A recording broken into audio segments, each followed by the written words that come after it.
सब गोटे के नमस्कार। आइ हम जेना अपना सबके मिथिला में पद पद पर हंसियो मजाक में मतलब फकरा कह दै छियै आ कोनो गप्पो पर एहन रहैया जे बहुत फकरा छै।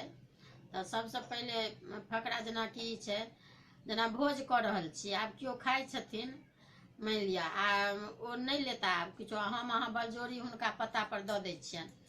तऽ तकर कहावत छै जे अनकर चाउर दालि अनकर घी हमरा परसै में लागैया की। तऽ ई अपना सबके कहल जाइ छै।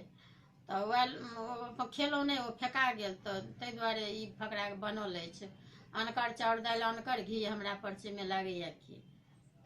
अपना सबके इहो फकरा एगो कहल जाइ छै, जेनाकि अपने सब जी जान लगा कऽ भोज भात करै छी या किनको ब्राह्मण में नोत दै छियनि, हुनका आवेशसँ खुअबै छियनि आ काल्हि भऽ कऽ केओ हुनका पूछै छनि जे की केना ओतऽ रहल, तऽ कहथिन जे नहीं कोनो एहन खास नहीं छलैया, ठीके रहलै, भरि पेट खेबो नहीं केलहुँ।